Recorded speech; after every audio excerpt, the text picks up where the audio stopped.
नमस्ते दोस्तों, हिंदू पोस्ट में आप सबका स्वागत है। आज हम बात करेंगे ज्ञानवापी मस्जिद और उसके संदर्भ में चल रहे विवाद की, महादेव की। चर्चा करेंगे महादेव के उपहास करने वाले अधर्मियों की भी। कहने को तो यह मस्जिद औरंगजेब ने बनवाया था, मगर बरसों से हिंदू समाज को यह पता था कि ज्ञानवापी मस्जिद को एक हिंदू मंदिर को तोड़कर बनाया गया है। कोर्ट को शायद न जाने क्या क्या सबूत चाहिए, पर ज्ञानवापी की दीवारें चीख चीख कर आज भी अपने मंदिर होने का सबूत खुद देती है। आप इसका नाम ही देख लीजिए, ज्ञानवापी। क्या आपको लगता है कि हिंदुओं से घृणा करने वाला मुगल या आक्रमणकर्ता संस्कृत से इतना प्रभावित रहा होगा कि अपने द्वारा निर्माण किए गए एक मस्जिद का नाम संस्कृत में रखकर जाएगा? पिछले साल जब प्रधानमंत्री मोदी काशी विश्वनाथ कॉरिडोर का इनॉग्रेशन कर रहे थे, तब भी कई हिंदुओं ने यह कहा था कि काशी विश्वनाथ कॉरिडोर के बाहर ज्ञानवापी मस्जिद अभी भी मुगलिया नीचता के प्रमाण के जैसे हमारी आंखों को खटकता है। कई लोगों ने यह भी कहा था कि नंदी महाराज का मुख आज भी उस मस्जिद की ओर है और इससे ये पक्का हो जाता है कि शिव आज भी वहीं है। खैर, इस बात को तो अब कुछ महीने ही हुए थे और ज्ञानवापी ने खुद अपना परिचय सबके सामने दे दिया। रिपोर्ट्स की माने तो ज्ञानवापी के सर्वे करने वाली टीम को उसके वुजू खाने के अंदर बने हुए एक कुएं से बाबा काशीनाथ का शिवलिंग मिला है। यह बात सामने आने पर पहले काशी के फिर पूरे भारत के हिंदू झूम उठे, पर उसके बाद जो हुआ वो चौंकाने वाला था। इसके पहले कि हम उस विषय पर बात करें, आइए जानते हैं कि भोले बाबा का प्रतीक उस कुएं तक पहुंचा कैसे। हमारे देश के बड़े बुजुर्गों से हमने सुना है कि जब देश पर मुगलों का कहर बरस रहा था, ये उस समय की बात है, औरंगजेब ने अपनी सेना को आदेश दिया कि भारत के हर अहम हिंदू मंदिर को ध्वस्त कर दिया जाए और हिंदुओं को मुसलमान बना दिया जाए। उसके आदेश पर मंदिरों को तोड़ते हुए मुगल सेना जब काशी मंदिर तक पहुंचे, तब मंदिर के पुरोहित ने शिवलिंग को उन पापियों से बचाने के लिए अपना बलिदान दे दिया। वह शिवलिंग को सीने से लगाकर मंदिर के पास के कुएं में कूद पड़े। जाते जाते वह नंदी के मूर्ति से कह गए कि मैं तो बलिदान हो जाऊंगा, पर आप साक्षी हैं कि महादेव कहाँ है। उसके बाद पुरोहित तो कुएं में कूदकर मर गए, पर शिवलिंग को सुरक्षित कर गए। वह दिन है और आज का दिन है। 350 साल तक नंदी महाराज बस उसी ओर मुख करके बैठे रहे जिस ओर शिवलिंग इतने साल तक रहा। सर्वे की टीम की बात अगर स्थापित हो जाए तो यह मानना चाहिए कि हम हिंदुओं को हमारा पूज्य शिवलिंग आखिर मिल ही गया। इस बात की जहां हमें बहुत खुशी होनी चाहिए, वही यह समझकर कि वह शिवलिंग कहाँ मिला हमें बहुत चिंतित भी होना चाहिए। वह शिवलिंग मिला काशी विश्वनाथ मंदिर को तोड़कर जो मस्जिद बनाया गया था उसके वुजू खाने में।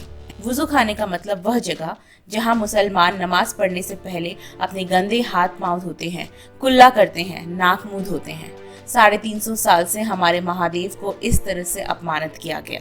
हमारे देश में सेक्युलरिस्ट का एक दावा बहुत मशहूर है कि यहाँ गंगा जमुनी तहजीब बहती है। इसमें गंगा हिंदुओं का प्रतिनिधित्व करती है और जमुनी मुसलमानों का। तो क्या यही है इस देश की गंगा जमुनी तहजीब? माना कि एक बाहर से आए हुए मुगल ने हमारे शिवजी को अपमानित किया, पर जो 350 साल से शिवलिंग के ऊपर अपना हाथ पांव मुंह का धुला गंदा पानी बहाते आ रहे हैं, वह तो इसी देश के थे। क्या उनमें से किसी को भी नहीं मालूम था कि वहाँ शिवलिंग है? जिस शिवलिंग को 3 दिन में सर्वे टीम ने ढूंढ निकाला, क्या उस शिवलिंग को 300 साल में भी किसी भारत के मुसलमान ने नहीं देखा था? यह मान लिया जाए कि जानबूझकर ही महादेव का अपमान किया जा रहा था वहां पर बरसों तक। यह अपमान सिर्फ अनजाने में ही नहीं हुआ, बल्कि सच्चाई सामने आने पर भी हुआ। फेसबुक, ट्विटर और अलग अलग तरह के मीडिया प्लेटफॉर्म्स पर इस्लामिस्ट ने और सेक्युलरिज्म का चोला पहने एंटी हिंदुओं ने महादेव का खूब अपमान किया। इन अधर्मियों ने हिंदू भावनाओं को चोट पहुंचाने से पहले एक बार भी नहीं सोचा। इन अधर्मियों में से तो बहुत ऐसे भी हैं जो हमारे देश के संसद में बैठकर हमारा प्रतिनिधित्व करते हैं। टीएमसी की महुआ मित्रा ने यह ट्वीट किया, जिससे साफ साफ समझ आ रहा है कि उनका इशारा महादेव के पूजित शिवलिंग की ओर है और वह इस एटॉमिक सेंटर की आर्मी शिवलिंग की छवि का मजाक बना रही है। ऐसी दृष्टता मुस्लिम पत्रकार, पॉलिटिकल एनालिस्ट और सेक्युलरिज्म की लंबी लंबी दुहाई देने वाली सबा नकवी ने भी की। यही मीम ट्विटर पे उन्होंने भी साझा किया।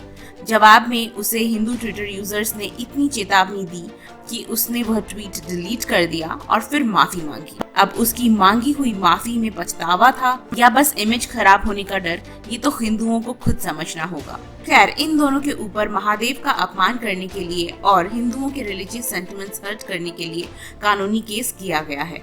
इसके अलावा डीयू के एक प्रोफेसर रतन लाल ने भी वुजू खाने से मिली शिवलिंग के ऊपर बहुत अभद्र टिप्पणी की, जिसकी वजह से उनको हिरासत में भी ले लिया गया है।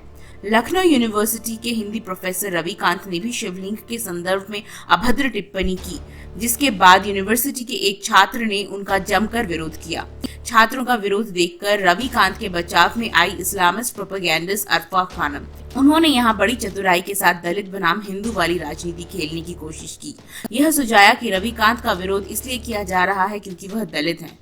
मुस्लिम प्रोपेगेंडिस्ट शायद यह भूल गए कि यह छात्र हिंदू थे, इसीलिए उनके आराध्य का अपमान करने वाले प्रोफेसर का सिर्फ विरोध हुआ। पूरी दुनिया को पता है कि किस तरह पेरिस में अध्यापक सैमुअल पैटी का गला रेतकर उनका खून कर दिया गया था। उनकी हत्या उनके छात्र ने की जो मुस्लिम समाज का था और जिसको पैटी से यह समस्या थी कि उन्होंने इस्लाम के प्रॉफिट का अनादर किया। इन बातों को यह इस्लामी प्रोपेगेंडिस्ट भूल जाने की जितनी भी कोशिश करे, लेकिन यह जरूरी है कि हर यह बात बार बार याद दिलाया जाए कि 350 साल तक शिव के ऊपर गंदा पानी डालने की धृष्टता करने के बाद भी यह सुरक्षित है। और यह सुरक्षित इसलिए है क्योंकि हिंदू शांत स्वभाव के होते हैं। इसी शांत स्वभाव का फायदा कई इस्लामी कट्टरपंथी लेते रहते हैं, जैसे न्यूज़ 1 इंडिया की एंकर नगमा शेख, जिन्होंने फेसबुक पर यह पोस्ट की। साथ ही कई मुस्लिम प्रोफाइल्स ने फेसबुक या ट्विटर पर शिवलिंग की तुलना घर के मिक्सर ग्राइंडर से लेकर लीची के बीज तक की। कुछ नीच तो ऐसी भाषा का प्रयोग करने लगे कि उन्हें हम बयान भी नहीं कर सकते। इतना होने के बाद भी हिंदुओं ने कहीं न दंगे किए, न पत्थरबाजी की, ना ही किसी मुसलमान के घर को घेरा, ना ही किसी की जान ली। सब सुरक्षित हैं, सब शांति से हैं। सोचिए अगर इसका उल्टा होता। अरे सोचना क्या है, पिछले साल बांग्लादेश की दंगों को हम भूल गए हैं क्या? हिंदुओं का नरसंहार तो सिर्फ इसीलिए हुआ था क्योंकि किसी ने दुर्गा पूजा के पंडाल में कुरान का एक कॉपी रख दिया था और हिंदुओं पर जोर जुल्म किया गया। बाद में यह पता चला कि कुरान रखने वाला तो मुसलमान ही था, पर उसके बाद इस्लामिस्ट ने उस मुसलमान को ना मारा न उसके मोहल्ले में चढ़ाई की। 350 साल तक और उसके बाद भी शिव का अपमान होता रहा और यह अपमान देखकर भी हिंदुओं ने संयम का परिचय दिया है। दिल तो हमारा भी बहुत दुखा, पर उसको हिंसा का रूप हमने नहीं दिया। इतना करने के बाद भी भारत की एंटी हिंदू मीडिया पूरे विश्व में यह कहती फिरती है कि हिंदू इंटॉलरेंट हो गया है। कभी इस विषय में सोचा है आपने? सोचिए, सोचने की आदत डालिए।